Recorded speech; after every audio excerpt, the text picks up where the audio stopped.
کہ فجر کی نماز میں وہ فرشتے بھی حاضر ہوتے ہیں کہ جن کی ڈیوٹی رات کے وقت ہوتی ہے، ابھی آف ہونے سے پہلے انہیں فجر کی نماز بھی پڑھنی ہے ساتھ، اور وہ بھی کہ جنہوں نے دن کا چارج سنبھالنا ہے وہ بھی پہلے آ جاتے ہیں، فجر کی جماعت میں وہ شریک ہوتے ہیں۔ بہرحال یہ مختلف اقوال ہیں، لیکن میں اس میں توجہ دلا رہا ہوں کہ طالب قرآن کے لیے دو شرطیں، تصحیح نیت اور علم اور عمل، اس میں کسی فرق و تفاوت یا تضاد کا پیدا نہ ہو، دونوں کے لیے لازمی ہے دوام ذکر، اس کا اہم ترین وسیلہ ذریعہ نماز، اور اس کے ساتھ جوڑیے پہلی بات جو کل میں نے کہی تھی اور آج بھی دہرایا اسے، کہ معرفت رب کے لیے سب سے بڑا ذریعہ جو ذکر مجسم ہے وہ قرآن ہے۔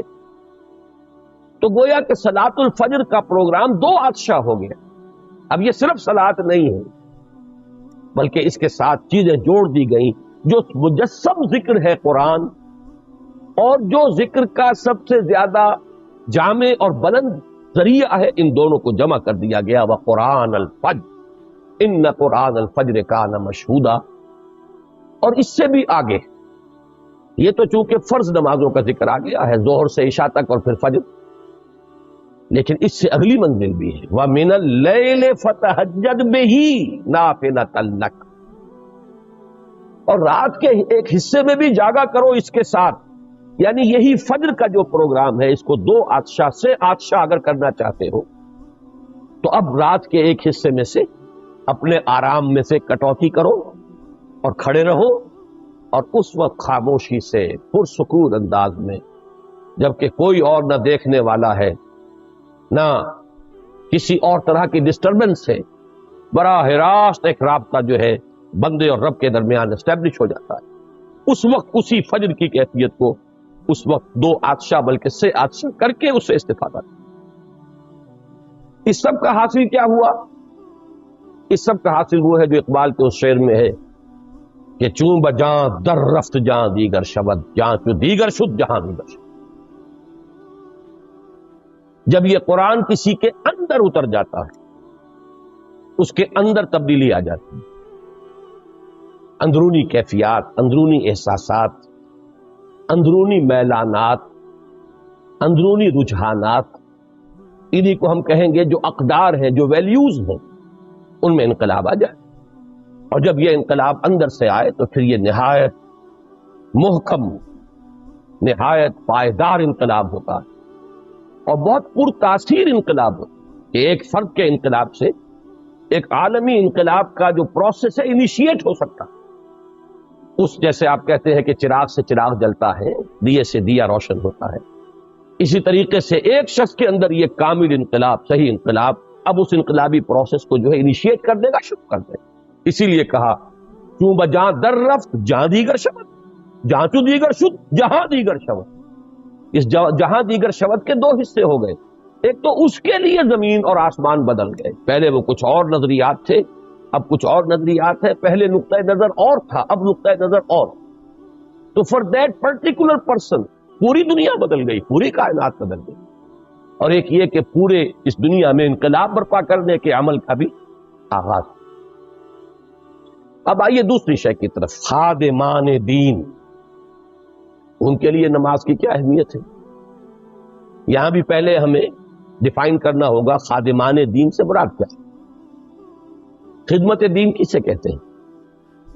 ایک تو آپ اپنے بوڑھے والدین کی بھی خدمت کرتے ہیں، اس میں بھی ایک مجھے دلچسپ واقعہ یاد آ گیا ہے جو مولانا روم نے لکھا حکایت کے پیرائے میں بات کو سمجھانے کے لیے، کہ حضرت موسیٰ ایک دفعہ کہیں سے گزر رہے تھے، انہوں نے ایک گڈریے کو دیکھا، چرواہا جنگل بیابان میں، تنہائی میں وہ مناجات کر رہا تھا، اللہ سے ہم کلام تھا کہ اے رب اگر تو میرے سامنے آ جائے تو میں تیرے پاؤں دھوؤں، تیرے پاؤں دباؤں، تیرے سر میں سے جوئیں نکالوں، تیرا سر دھوؤں۔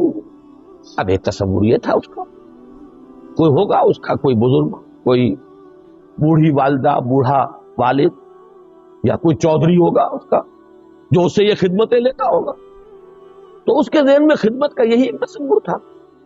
تو اپنے اس ذہن کی محدود سی دنیا میں وہ یہی چیزیں آفر کر رہا تھا اللہ کو کہ اللہ میرے دل میں تو مجھے وہ شعر یاد آ رہا اقبال کا کہ کبھی ہے حقیقت منتظر نظر آ لباس مجاز میں کہ ہزاروں سجدے تڑپ رہے ہیں میری جبین نیاز. تو ایک جذبہ ہے اللہ سامنے ہو ہم کیا کریں گے. ہر شخص جو ہے وہ اپنے ذہن کی سطح کے مطابق ہی سوچے گا کہ وہ کیا کرے گا. تو اس غریب نے جو کچھ اس کی ذہنی سطح تھی اس کے مطابق جو ہے وہ اللہ کے ساتھ یہ بات کی. حضرت موسیٰ علیہ السلام نے ڈانٹ دیا یہ کیا کفر بک رہے ہو تم. اب وہ اپنی ایک خاص کیفیت میں تھا, اس نے چیخ ماری, کپڑے پھاڑے اور نکل گئے.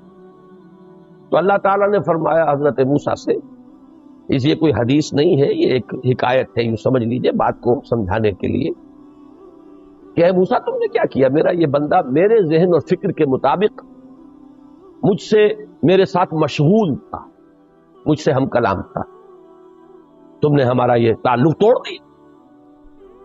تو برائے وصل کردہ نام دی, نہ برائے فصل کردہ نام دی. تمہیں ہم نے بھیجا ہے لوگوں کو ہم سے جوڑنے کے لیے نہ کہ کاٹنے کے لیے. بہرحال یہ بات کیوں آ گئی کہ خدمت دین کا کیا کر سکتے, اللہ کی کیا خدمت آپ کر سکتے, اللہ کے رسول کی کیا خدمت آپ کر سکتے, اللہ کے دین کی کیا خدمت آپ کر سکتے. اس لیے کہ اللہ اور اس کے رسول کے لیے لفظ نصرت تو قرآن مجید میں آیا, یا ایھا الذین آمنوا کونوا انصار اللہ, اے اہل ایمان اللہ کے مددگار بن جاؤ. کما قال عیسی ابن مریم للحواریین من انصاری اللہ, جیسے کہ عیسیٰ ابن مریم نے کہا تھا حواریوں سے کون ہے میرا مددگار اللہ کی طرف. تو نصرت قرآن, نصرت خدا و رسول, یہ تو قرآن کی اصطلاح ہے. سورہ حدید میں فرمایا وَلِيَعْلَمَ اللَّهُ مَن يَنصُرُهُ وَرُسُلَهُ بِالْغَيْبِ, اللہ دیکھنا چاہتا ہے کہ کون ہے اس کے وفادار بندے جو اس کی اور اس کے رسولوں کی مدد کرتے ہیں غیب میں ہونے کے باوجود. تو یہ نصرت خدا و رسول سے مراد کیا ہے, خدمت خدا و رسول سے مراد کیا ہے, اس لیے کہ اسی کا نام ہوگا خدمت دین. اس میں بھی دو چیزیں, جیسے کہ میں نے عرض کیا تھا کہ طالب قرآن کے لیے دو شرطیں ہیں, تصحیح نیت اور علم اور عمل کے اندر توافق, ہم آہنگی.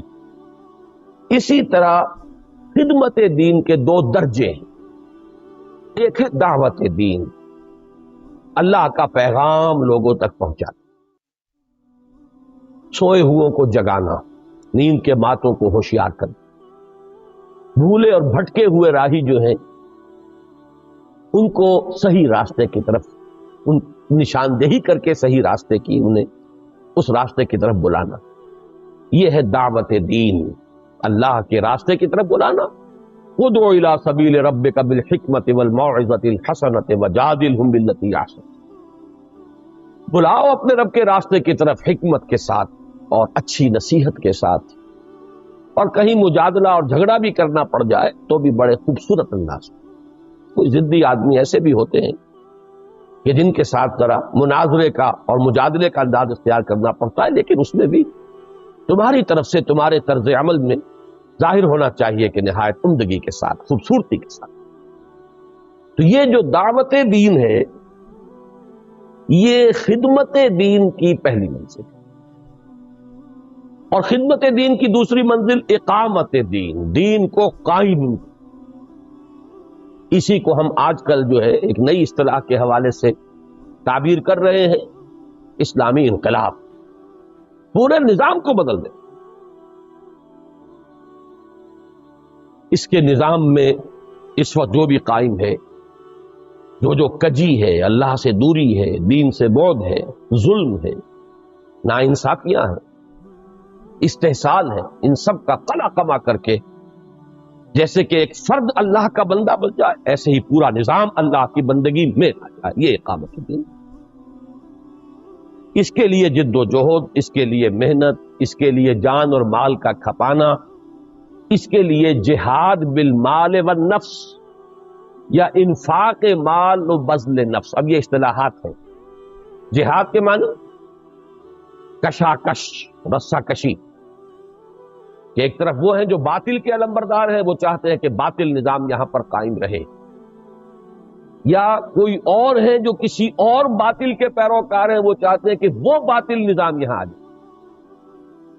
مثلاً اگر جاگیرداری اور سرمایہ داری کا باطل نظام چل رہا ہے تو خارج میں ایسے لوگ بھی ہیں کہ جو اس کو ملیامیٹ کر کے کمیونزم کا باطل نظام لانا چاہتے ہیں. تو دو قوتیں ہو گئی. ایک وہ جو سٹیٹس کو رکھنا چاہیں گے، جو نظام ہے وہ رہے، جاگیردار اور سرمایہ دار تو یہ چاہیں گے کہ نظام بالکل بدلے ہی جیسا ہے ویسا، اس لیے کہ ان کے مفادات اس سے وابستہ، انہیں وہاں مراعات ملی ہوئی ہے، ان کی حیثیتیں ہیں. جہاں قبائلی نظام ہے، قبائلی سردار جو ہے وہ کبھی نہیں چاہے گا کہ وہ نظام ختم ہو. تو ایک قوت تو وہ ہے جو چاہتی ہے کہ جو نظام ہے وہ برقرار رہے، سٹیٹس کو، نو چینج واٹس ایور. وہ دفاع کرتی ہے وہ قوت ہر اس قوت کے مقابلے میں کہ جو کوئی کسی نوعیت کی بھی تبدیلی لانا چاہے. پھر یہ کہ تبدیلی کا بھی ایک دوسرا نقطہ نظر بھی موجود ہے، کمیونزم.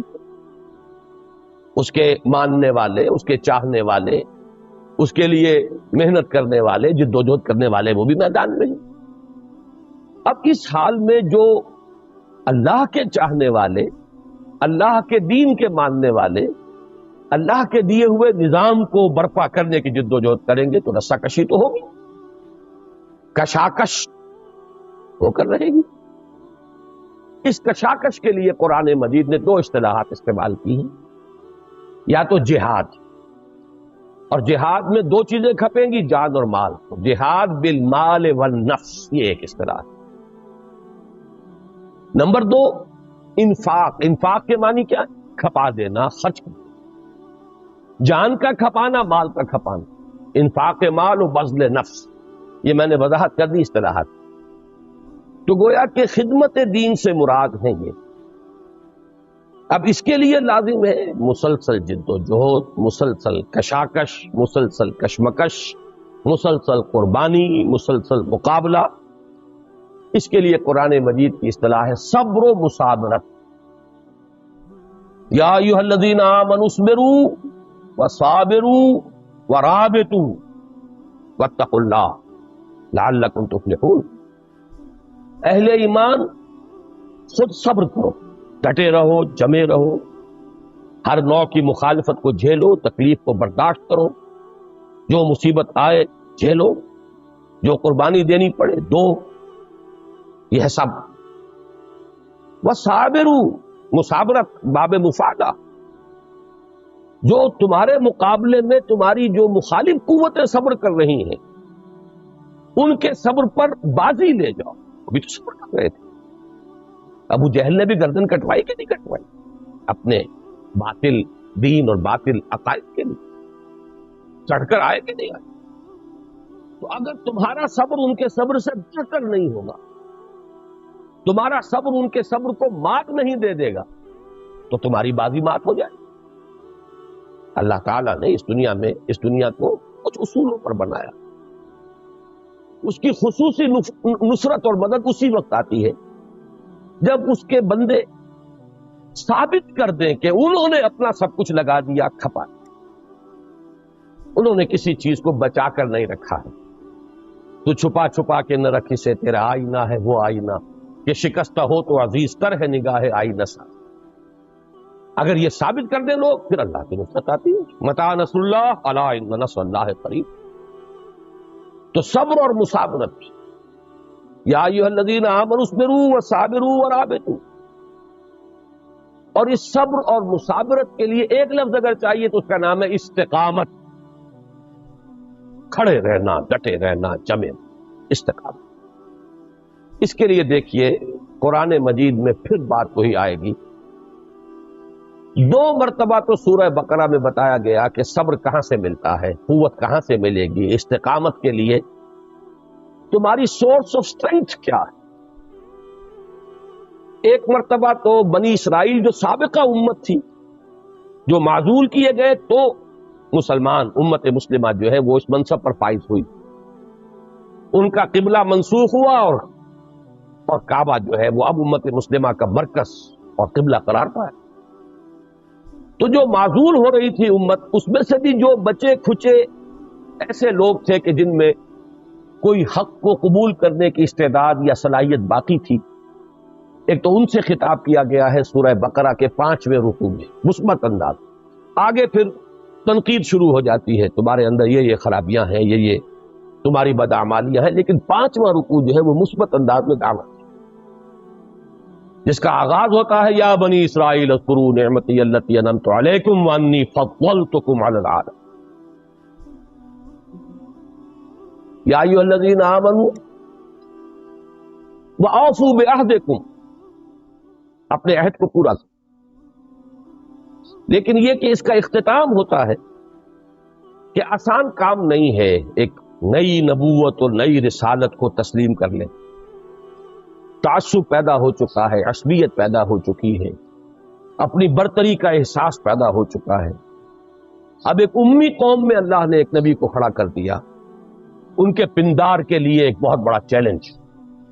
تو یہ جو مشکل اور کٹھن مرحلہ تھا اس کو آسان بنانے کے لیے اس رکوع کے آخر میں فرمایا وَاسْتَعِینُوا بِالصَّبْرِ وَالصَّلَاةِ،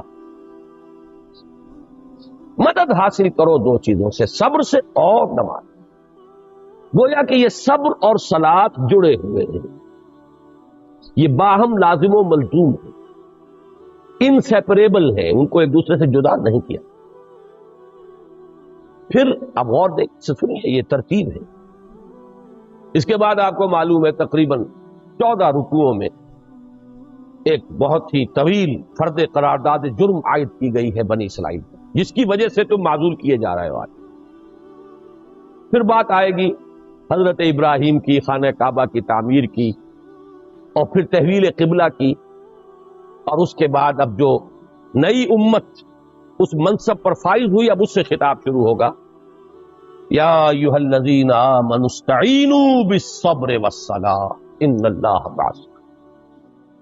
پھر وہی بات، اس لیے کہ دین تو ایک ہے، دین کی بنیادی تعلیمات ایک ہے، دین کی حکمت ایک ہے، دین کی ظاہری اعمال کی صورتوں میں کچھ فرق ہوا ہے، نماز کی شکل بنی اسرائیل میں کچھ اور تھی، ہمارے ہاں کچھ اور ہے، لیکن یہ ہے کہ جہاں تک حکمت، فلسفے، دین کے مقاصد، دین کی اساسات، دین کی فکری بنیادوں، ان کا تعلق ہے، یہ تو ایک ہی ہے، دین ایک ہی ہے۔ تو دونوں جگہ پر 5ویں رکوع کے اختتام پر وَاسْتَعِینُوا بِالصَّبْرِ وَالصَّلَاةِ وَإِنَّهَا لَكَبِیرَةٌ إِلَّا عَلَى الْخَاشِعِینَ الَّذِینَ يَظُنُّونَ أَنَّهُم مُّلَاقُو رَبِّهِمْ وَأَنَّهُمْ إِلَیہِ رَاجِعُونَ۔ اور 19ویں رکوع کے شروع میں خطاب اہل ایمان سے، امت مسلمہ سے، یا ایھا الذین آمنوا استعینوا بالصبر والصلاۃ ان اللہ مع الصابرین۔ اس کے علاوہ جو میں نے ایک آیت آج بالکل شروع میں پڑھی تھی، یہ سورہ عنکبوت کی 45ویں آیت ہے، لیکن اس سے زیادہ آسان پہچان جو ہے اس کی، وہ اس حوالے سے ہے کہ 21ویں پارے کی پہلی آیت، اس لیے 21ویں پارے کا نام ہی اس سے ہے اتلو، پڑھا کرو، اتل ما اوحی الیک من الکتاب واقم الصلاۃ ان الصلاۃ تنہی عن الفحشاء والمنکر ولذکر اللہ اکبر واللہ یعلم ما تصنعون۔ اور یہ سورہ عنکبوت جو ہے نازل ہوئی ہے سن 5 نبوی میں۔ یہ سن 5 نبوی یوں سمجھیے کہ جب وحی شروع ہوئی حضور پر تو اب یہاں سے پہلا سال جو ہے نبوت کا شروع، اس کے بعد تقریباً 13ویں سال میں جا کر ہجرت ہوگی، تو وہاں سے سن ہجری شروع ہوگا جو اب 1410 ہے۔ تو یوں سمجھیے کہ 1410 میں ایڈ کیجئے تقریباً 8 برس، تو آج سے 1418 برس جو قمری ہے، اس وقت وہ سورہ مبارکہ نازل، اور یہ وقت وہ تھا جب کہ مکے میں شدید مصائب اور پرسیکیوشن اور تشدد اور تعذیب سے اہل ایمان کو سابقہ تھا، بری طرح مارا جا رہا تھا صحابہ کرام کو، بالخصوص ایک تو نوجوان جو اپنے بزرگوں کے رحم و کرم پر ہوتے ہیں، ان پر ڈیپینڈنٹ ہوتے ہیں، دوسرے غلام تو ان کی گویا کی ملکیت ہے، جو چاہے کر گزرے، اپنی اولاد کو کوئی مارتا تو نہیں ہے لیکن غلاموں کو تو وہ ہلاک بھی کر دیتے، بلکہ حضرت یاسر اور ان کی اہلیہ حضرت سمیہ دونوں کو شہید کیا ابو جہل۔ تو یہ جو شدید دور تھا جس میں کہ صبر اور مصابرت کی بڑی سخت ضرورت، ڈٹے رہنے کا، انسان کے صبر کا بڑا عظیم امتحان، اس وقت یہ آیت نازل کہ ان کیفیات میں صبر و مصابرت کے لیے تمہارا سہارا، تمہارے لیے سورس آف اسٹرینتھ، اس کے لیے ذریعہ کیا ہے، ہدایت کیا ہے؟ وہ کئی ہدایات ہیں، لیکن اولین ہدایت یہ ہے اتل ما اوحی الیک من الکتاب، پڑھو اس کو جو نازل کی گئی، وحی کی گئی تمہاری طرف کتاب، یعنی قرآن۔ وہ اقیم الصلاۃ، اور نماز کو قائم۔ دیکھیے گویا کہ وہی بات ہو گئی کہ قرآن اور نماز کو جب یکجا کر دیا جائے تو اب یہ دو آتشاں ہوں،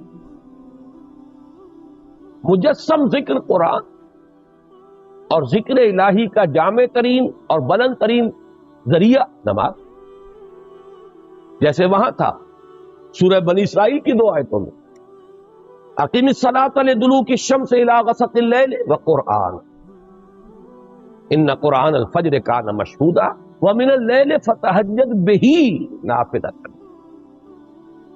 صرف یہ کہ یہاں ترتیب جو ہے اس کے برعکس، وہاں پہلے نماز کا ذکر ہے اس کے بعد قرآن کا، یہاں پہلے قرآن کا ذکر ہے اس کے بعد نماز کا۔ اقیم اتل ما اوحی الیک من الکتاب واقم الصلاۃ ان الصلاۃ تنہی عن الفحشاء والمنکر۔ یہ نماز بے حیائی کے کاموں سے اور منکر بدی کے کاموں سے روکنے والی ہے، بشرطے کہ وہ نماز ہو، وہ محض ایک رسم نہ ہو۔ رہ گئی رسم اذاں روح بلالی نہ رہی، فلسفہ رہ گیا تلقین غزالی نہ رہی۔ اگر وہ نماز شعور کے ساتھ ہو، اپنی تمام باطنی کیفیات کے ساتھ، اپنی تمام ظاہری قیود اور ظاہری جو اس کے آداب ہیں ان کے ساتھ، تو اس کا لازمی نتیجہ یہ نکلے گا، اللہ تعالیٰ فرما رہے ہیں تنہا عن الفحشاء والمنکر۔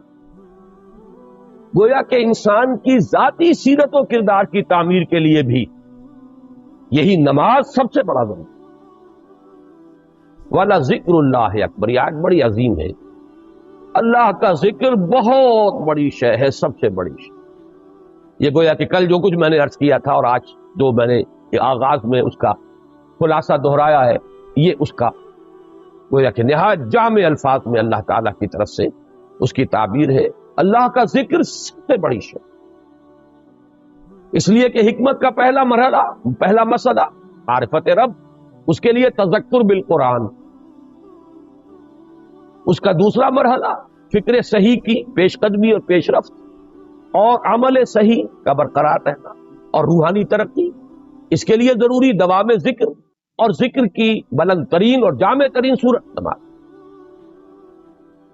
اس اعتبار سے والا ذکر اللہ اکبر، اللہ کا ذکر سب سے بڑی شے، واللہ یعلم ما تصنعون، اور اللہ خوب جانتا ہے جو کچھ کہ تم کر رہے۔ تو معلوم یہ ہوا، اب ہم جس جگہ تھے اپنی بحث کے اعتبار سے، خدمت دین کے دو درجے، دعوت دین اور اقامت دین یا اسلامی انقلاب، دین کے غلبے کی جد و جہد، اس کے لیے بھی ہر قدم پر، ہر لحظہ صبر و مصابرت اور تعلق مع اللہ کی ضرورت ہے۔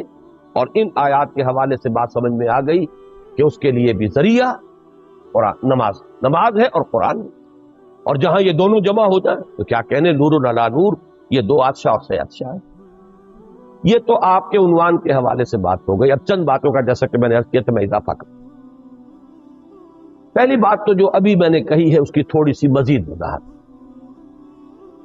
قرآن حکیم سے یہ معلوم ہوتا ہے کہ انفرادی سیرت و کردار کی تعمیر، جسے علامہ اقبال کی اصطلاح میں کہنا چاہیے تعمیر خودی،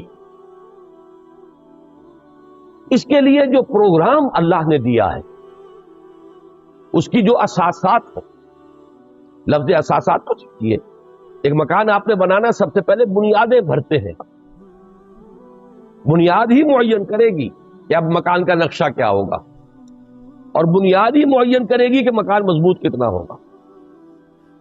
بنیاد آپ نے کسی اور طرز کی رکھی ہے تو عمارت تو کسی اور طرز کی نہیں بنا سکتے، نقشہ تو اب وہی رہے گا جو بنیاد میں پڑ گئے. اور مضبوطی کے لیے بھی عمارت کے لیے اولین اور اہم ترین شے تو اسی بنیاد کی مضبوطی، اساس، بنیاد. تو تعمیر سیرت کے لیے جو پروگرام قرآن نے دیا ہے، اللہ نے دیا ہے، اس کی اساس آپ دیکھیں گے کہ اس میں گویا کہ جتنی چیزیں اللہ تعالیٰ نے ہمارے لیے تجویز فرمائی ہیں، ہمیں تلقین فرمائی ہیں، ان میں گویا کہ پورے حصار کی حیثیت، فصیل کی حیثیت نماز کو حاصل. اس کے لیے دو مقامات منتخب نصاب میں یہ موجود ہیں، دونوں اسباب ان کی طرف صرف اشارہ کر رہا ہوں کہ سورہ مومنون کا پہلا رکن قد افلح المومنون الذین هم فی صلاتهم خاشعون. کامیاب ہو گئے وہ اہل ایمان جو اپنی نمازوں میں خشوع اور خضوع اور حضور قلب اور اللہ تعالیٰ کے سامنے حاضر ہونے کا احساس جو ہے وہ موجود رکھتے. اور پھر بہت سے اوصاف بیان کر کے آخر میں پھر فرمایا والذین هم علی صلواتهم یحافظون، اور وہ لوگ کہ جو اپنی نمازوں کی محافظت کرتے ہیں، پوری حفاظت.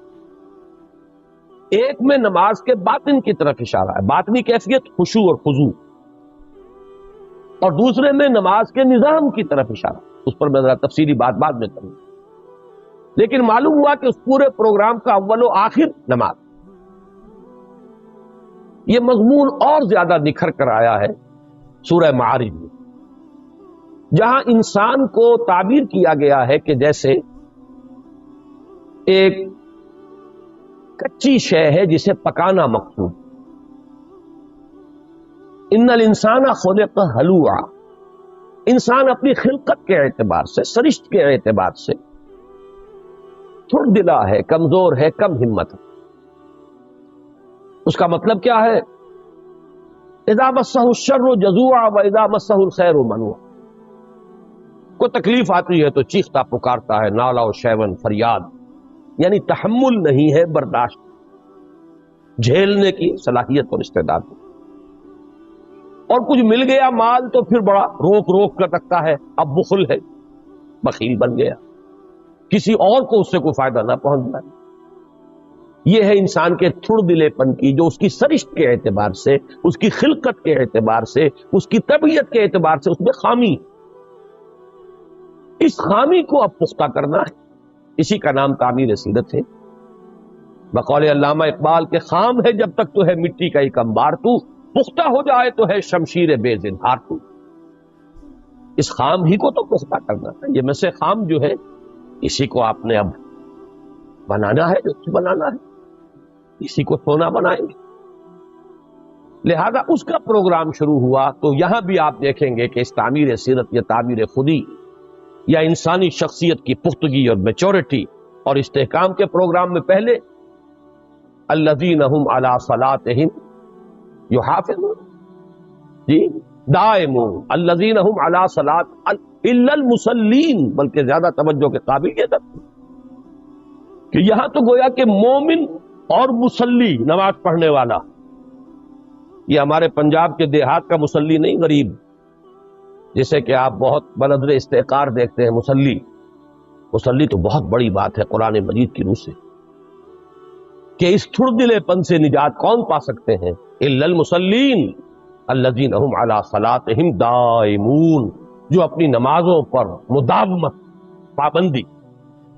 میں نے جیسا کہ عرض کیا تھا، اس کا مجھے اگلے اپنی گفتگو کے حصے میں ذکر کرنا ہے مزید. یہاں سے بات چلی تو پھر اختتام ہوگا اسی پر، والذین هم علی صلاتهم یحافظون اولئک فی جنات مکرمون. جو لوگ اپنی نمازوں کی حفاظت. تو پہلی بات نوٹ کر لیجئے کہ تعمیر سیرت، تعمیر شخصیت، تعمیر خودی، انسان کی شخصیت کا پختہ ہونا، اس میں سے خام کا سونا بننا، اس کا سارا جو ہے دار و مدار جس پروگرام پر ہے، اس پروگرام کا اول و آخر نماز. گویا کہ اس پورے پروگرام کو اگر ہم ایک شہر سے تعبیر کریں تو اس شہر کی فصیل جو ہے وہ نماز. اب آئیے دوسری بات کی طرف. یہ میری گفتگو کا آخری حصہ ہے. میں نے عرض کیا تھا کہ 4 باتیں مجھے عرض کرنی ہیں، 2 آپ کے عنوان کے حوالے سے تھی، 2 اضافی۔ ابھی جیسا کہ میں نے 2 مرتبہ اشارہ کیا، قرآن مجید میں صرف نماز ادا کرنے یا نماز پڑھنے کا ذکر کہیں نہیں ہے، نماز قائم کرنا۔ نماز صرف ایک انفرادی شے کی حیثیت سے نہیں فرض کی گئی، اس کا ایک اجتماعی نظام بنایا گیا ہے، اقامت الصلاۃ، نماز کو قائم کرنا۔ اس قائم کرنے میں 2 پہلو ہو جائیں گے، ایک تو ہوگا انفرادی خالص، وہ تو یہ ہے کہ ایک ایک فرد جو کھڑا ہے اس میں خشوع ہو، حضور ہو، استحضار قلب ہو، لیکن نظام جو ہے اس کے لیے ہے وہ محافظت اور مداومت۔ والذین هم علی صلواتہم یحافظون، جو سورہ مومنون میں آیا، اور سورہ معارج میں تو شروع اور آخر میں دونوں میں اسی کا ذکر ہے، الا المصلین الذین هم علی صلاتہم دائمون، اور پھر اختتام پر والذین هم علی صلاتہم یحافظون۔ یہ جو نظام صلاۃ ہے در حقیقت، اس پر ہمارا پورا نظام جو ہے دین کا، وہ اسی بنیاد پر کھڑا ہے، بلکہ یوں کہیے کہ اسی کی ایک پروجیکشن ہے، اسی کی ایک توسیع ہے، اسی کی ایک ایکسٹینشن۔ یہ مرکزی اہمیت ہے اقامت الصلاۃ کو پورے دین کے نظام۔ چنانچہ ظاہر بات ہے کہ اجتماعی نظام میں بھی اصل شے تو وہ افراد ہیں، افراد کے ہاتھوں میں ہے اقوام کی تقدیر، ہر فرد ہے ملت کے مقدر کا ستارہ۔ پہلی بات تو اس ضمن میں ہم وہ دیکھ چکے کہ وہ افراد کی سیرتوں کی تعبیر کے لیے اصل اساس نماز، اور اس کے ساتھ اس وقت ایڈ کر لیجئے کہ افراد کا جو پروگرام ہوتا ہے، نظام الاوقات، دن بھر کے معمولات، اس کو یہ نظام صلاۃ جکڑ لیتا، مجال ہے ادھر سے ادھر ہو جائے۔ کس قدر بیدار، کس قدر آدمی چاق و چوبند رہے گا، یہ نہیں کہ صبح کو سو رہے ہیں جب تک چاہا سو۔ مغربی اقوام میں جدید تہذیب کا خاصہ ہے، رات ان کی شروع ہی ہوتی ہے نصف شب کے بعد، اور صبح طلوع آفتاب جو ہے وہ کس شے کا نام ہے، کس بلا کا نام ہے، وہ انہیں معلوم ہی نہیں۔ لیکن یہاں تو یہی ہے کہ طلوع آفتاب سے بہت پہلے آپ اٹھیں گے، 1 گھنٹہ پہلے اٹھیں گے تو نماز باجماعت ادا کر سکیں گے پڑھیں گے، اس لیے کہ آپ کو معلوم ہے تقریباً 1.5 گھنٹے کے لگ بھگ پہلے اذان ہوتی ہے، طلوع فجر جس کو ہم کہتے ہیں، اس کے ساتھ آپ اٹھیے، تب آپ باجماعت نماز فجر ادا کریں گے۔ تو جکڑ دیا ایکٹیو، ظہر، عصر، مغرب، عشاء۔ صرف یہ حکمت اللہ نے رکھی ہے کہ آخر انسان کی معاشی ضروریات بھی ہیں، اس کی کسی دفتر میں اسے جانا ہے، ذمہ داری ہے، اس کی دکان پر جانا ہے، اس کے لیے ایک وقفہ رکھ دیا ہے جو تقریباً 7-8 گھنٹے کے مساوی بن جائے، اس میں کوئی نماز فرض نہیں کی۔ یہ تو اللہ کا بنایا ہوا نظام ہے نا، اس لیے اس کے اندر ساری حکمتیں ہیں۔ اللہ جانتا ہے انسان میں نے کیا کچھ رکھا ہے، اس کی کیا ضرورتیں ہیں، اس کے کیا حوائج ہیں۔ کوئی فرض نماز نہیں ہے فجر سے ظہر تک، گویا کہ آدمی اپنی کسی معاشی جد و جہد میں اگر سے نفل نمازیں آ جاتی ہیں، ایک طلوع کے فوراً بعد، تھوڑی دیر کے بعد، جسے آپ اشراق کہتے ہیں، ایک اور نماز صلاۃ الضحیٰ، یہ تقریباً یوں سمجھیے کہ جیسے ظہر ہے نصف النہار کے بعد، اسی طرح اس سے کچھ پہلے یہ صلاۃ الضحیٰ اگر کسی شخص کے لیے ممکن ہے، اس کے معمولات جو ہیں وہ اس طرح کے ہو سکتے ہیں، وہ ادا کرے، بہت بڑی فضیلت ہو جائے۔ لیکن یہ کہ فرض نماز نہیں رکھی۔ البتہ پھر لدلوک الشمس الی غسق اللیل، وہ آیت میں آپ کو سنا چکا ہوں، اقم الصلاۃ لدلوک الشمس الی غسق اللیل۔ اب تو نماز ہی نماز ہے، جانا ہے اور آنا ہے، کوئی تھوڑا سا کام کیجئے، ذرا سے بھی آپ غافل ہو جائیں گے، نماز باجماعت نکل گئی۔ اب وہ آپ نماز ادا کر لیں گے، قضا کر لیں گے، وہ نماز باجماعت اور اقامت کا جو تصور ہے نماز کا، وہ فضیلت اب کسی طور سے حاصل نہیں ہے۔ لہذا یوں سمجھیے کہ فرد کی زندگی کو بھی اس کے نظام الاوقات کو جکڑ لینے والی شے، اور اس میں بیداری، ہوشیاری، چوکسی، اس کو برقرار رکھنے والی سب سے بڑی شے۔ اب اس سے آگے آئیے، اجتماعیت کی پہلی اینٹ یہ ہے کہ کون مسلمان ہے اور کون نہیں، اس کی علامت معین ہونی چاہیے۔ اس کے جو بڑے طویل مباحث ہیں اس کو اس وقت میں نہیں چھیڑ رہا، لیکن واقعہ یہ ہے کہ اسلامی معاشرے میں کسی مسلمان، کسی شخص کے مسلمان ہونے کی لازمی علامت، میں لازمی شرط نہیں کہہ رہا، اس کو نوٹ کر لیجئے، یہ لیگل لینگویج نہیں ہے، میں قانونی زبان میں بات نہیں کر رہا ہوں، یہ معاشرے کا ایک رنگ ہے، اس کے حوالے سے عرض کر رہا ہوں کہ کسی شخص کے مسلمان ہونے کی لازمی علامت اقامت الصلاۃ۔ یہی وجہ ہے کہ دور نبوی میں جو کٹر منافق تھے انہیں بھی نماز پڑھنی پڑتی تھی باجماعت، اس لیے کہ وہ اپنے آپ کو مسلمانوں میں کاؤنٹ کرانا چاہتے تھے۔ اسی کو حضور نے ایک حدیث میں یوں فرمایا، الفرق بین الاسلام والکفر الصلاۃ، کفر اور اسلام کے درمیان حد فاصل، فرق تمیز کرنے والی شے نماز۔ تو یہ گویا کہ اب اجتماعیت کے لیے جو بھی اساس بن رہی ہے اس کے اندر اہم ترین شے، میں شرط واحد نہیں کہہ رہا، شرط لازم نہیں کہہ رہا، ایک شخص نماز نہیں پڑھتا ہے تو اس کو کافر ہم نہیں کہیں گے، اسلامی نظام ہوگا تو تعزیر ہوگی اس کی، اس کو سزا دی جائے گی، اور سب سے ہلکی تعزیر، بعض فقہا کے نزدیک تو اس کا قتل بھی جائز ہے، بلکہ قتل کر دینا واجب ہے۔ امام ابو حنیفہ رحمۃ اللہ علیہ کے ہاں سب سے زیادہ نرمی ہے، وہ بھی یہ ہے کہ اسے قید کر دو اور اس وقت تک مت رہا کرو جب تک کہ وہ توبہ نہ کرے اور عہد نہ کرے کہ اب میں نماز پڑھوں۔ اور منکر صلاۃ تو بہرحال سب کے نزدیک کافر، یہ تو میں بات اس کی کر رہا ہوں جو انکار نہیں کرتا لیکن پڑھتا نہیں۔ تو معلوم یہ ہوا، پہلی بات جو میں نظام کے حوالے سے بات کر رہا ہوں، پہلی بات یہ کہ افراد کی بھی تعمیر سیرت کا اساسی پتھر، کارنر سٹون، فاؤنڈیشن کا وہ نماز، پھر افراد کے نظام الاوقات کو جکڑنے والی شے، انہیں بیدار اور چوکس رکھنے والی شے اقامت الصلاۃ، پھر افراد جب معاشرے کی شکل اختیار کرتے ہیں تو اس کی سب سے بڑی علامت، سب سے بڑا شعار بات الفرق بین الاسلام والکفر الصلاۃ۔ اب تیسری چیز دیکھیے، اسلام کا ایک بہت بڑا، اسلامی معاشرے کا ایک بہت بڑا امتیازی وصف ہے جس کی عظمت کا اقرار کفار نے بھی کیا، دشمنوں نے بھی کیا۔ ایچ جی ویلز جیسے شخص نے جسے حضور سے بڑی ہی عداوت ہے تسلیم کیا کہ مساوات انسانی کے واعظ تو دنیا میں پہلے بھی بہت کہے گئے تھے، لیکن یہ ماننا پڑتا ہے کہ اس اصول پر ایک معاشرہ بالفعل پہلی مرتبہ تاریخ انسانی میں